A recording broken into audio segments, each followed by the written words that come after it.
I pass directly to the, some application of Earth observation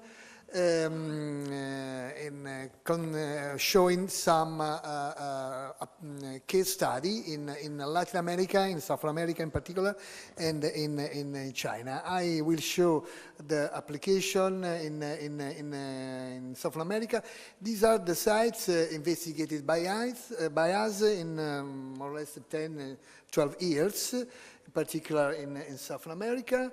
We are working in Nazca, Pachacamac, we worked in Tiwanaku, Cartagena, other sites, Argentina too, also in Turkey, in Cyprus, some application, but remote application in Syria, and there is also this project showed by Tuna Kalaichi in the context of Marie Curie, and also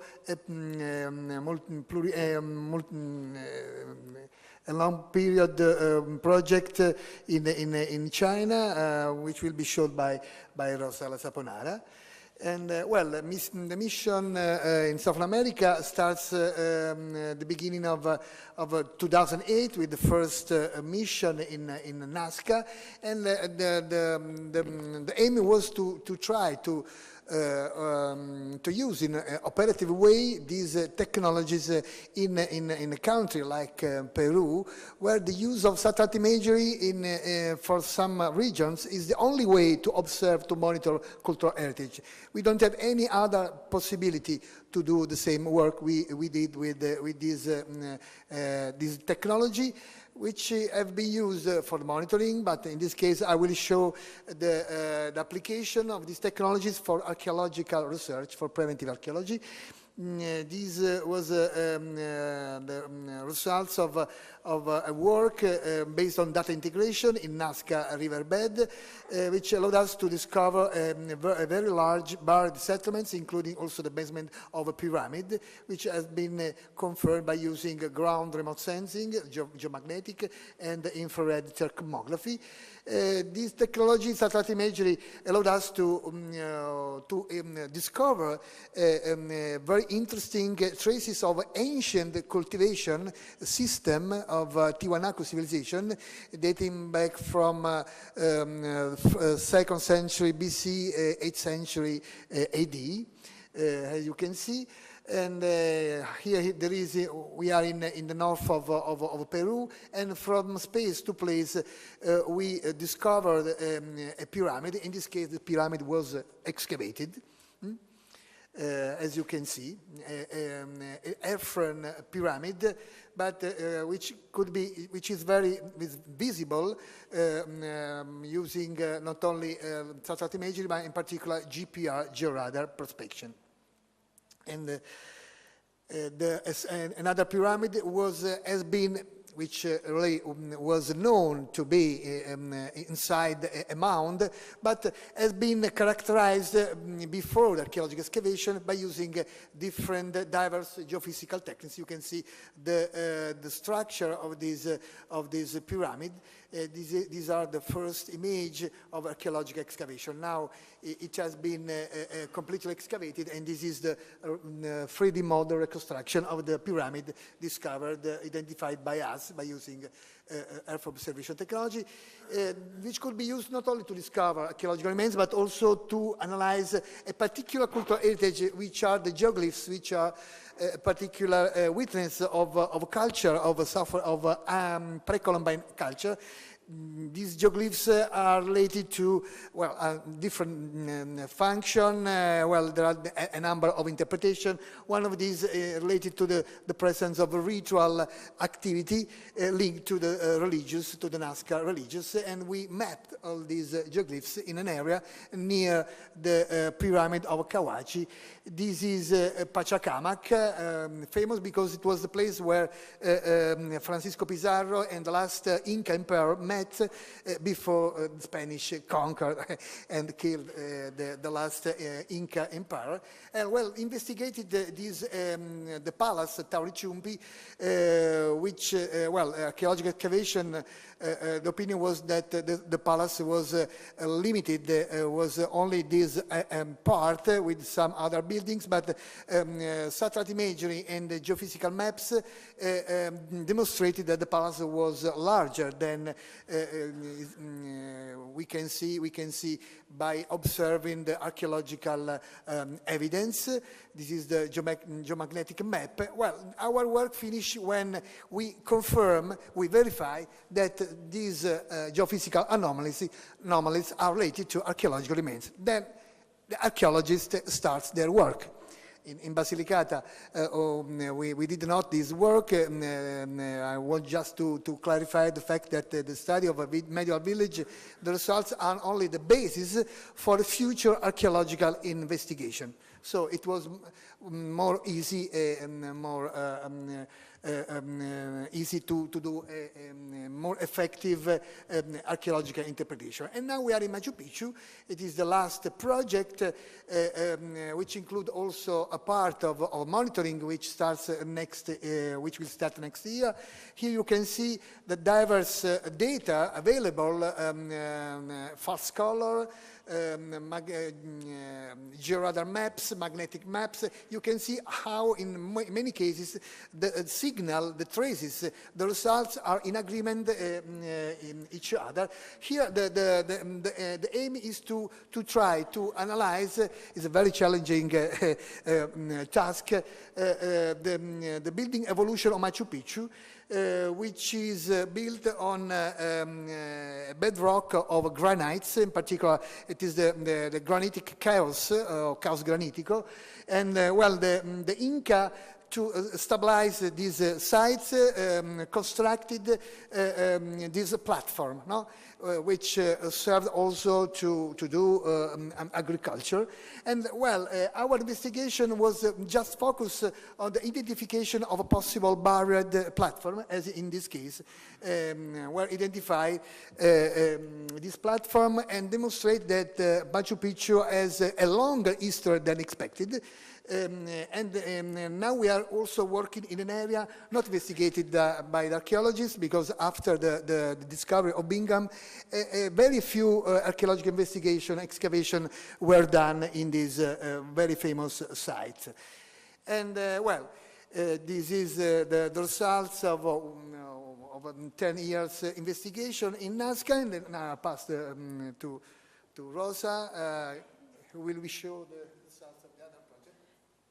We will move from South America to China, but I would like to highlight one important fact. As you see from the slide of Nicola, is a real challenge, because even in the case of Inca, Taurichumpi, the Inca are famous for the stone, as in Machu Picchu. But if you remember, in Taurichumpi we have adobe, earth, because they have no material. So for us it was a big challenge for two reasons. One, because in general in South America they have no writing, so we have no documentation. And the second is because actually the geophysical contrast, the signal, is really, really very subtle. But this was nothing compared to what we had then to deal in China, because for example, Kawachi is in the most arid place of the world. We move in China, where is alluvial, and all the civilization established close to the Yellow River, with a lot of flooding over the centuries. So you can imagine. And they also use adobe, I mean earth. So you can imagine how it's really complex to have this type of investigation from satellite, even from geophysical prospection. Very, very hard. So we have this cooperation more or less for the last 10 years. It's a very nice cooperation, because I started with this very interesting project called the Silk Road, founded by, at the time, the Ministero degli Affari Esteri. And of course you can have different Silk Road, maritime and land Silk Road, but again, you have to focalize the different period, because the Silk Road is not just one. You have a lot of Silk Road. I will try to explain later the reason, according to the different period and also to diverse dynasty. So now there is the new project where we are working with the Chinese Academy of Science with East, where there is a Category 2 UNESCO Center. We belong to them. We are member of this important center. And you can have some information from this article that was published in February in Nature. Professor Wadong, that is the editor of Digital Earth, explained the importance of the new digital road and established some international working group. One will be also in Matera, because we are now working on the establishment of international permanent institution. So, of course, it's not easy, because in the 10 years we investigated a lot, but I selected for you some that can be most significant for China. That is the identification of forbidden city. When you think about Ming, if you remember l'ultimo imperatore, you think about Beijing, but that was the Ming and Qing dynasty. Over the century, you have diverse dynasty, and each of them set the day capital in different places. So it's not clear how many forbidden cities we have, but it's for sure more than 10. So the site I would like to show you is Loyang. You can see a modern picture, and you can have the evidence here. You have the excavated area.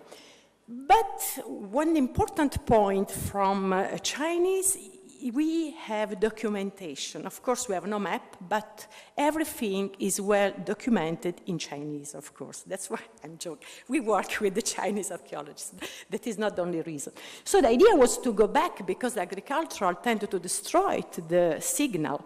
And for this reason, as in the case of Abdel, we go back using aerial photo, historical archive, and also Corona. The idea was to process the data, so we were able to recognize, it's more clear here, to recognize this before the excavation. This is from the 50 or the 60, but you can see the evidence. You have this sign, and this is what is excavated today. But using the same processing, we were able to reconstruct, because the small one is the forbidden city of the northern way, the second, because as common, when a new dynasty was, let me say, established, destroyed completely the previous one, and that is the reason because it's important to reconstruct this. We have the possibility to reconstruct using satellite data the unforbidden city, and of course we can compare using these. Is not the map was drawn by the archaeologist, but the correspondence is absolutely clear. Then we improve this investigation using also Cosmo, and from this point of view, we can have the possibility, again, to have not only satellite, but also what is called urban archaeology, when unfortunately satellite is not useful, and we need to go with geophysical prospection. And we made these in Kaifeng, and we used the geophysical for dating, because you have a very well-investigated subsoil, and it's possible to use the geophysical to recognize the different dynasty.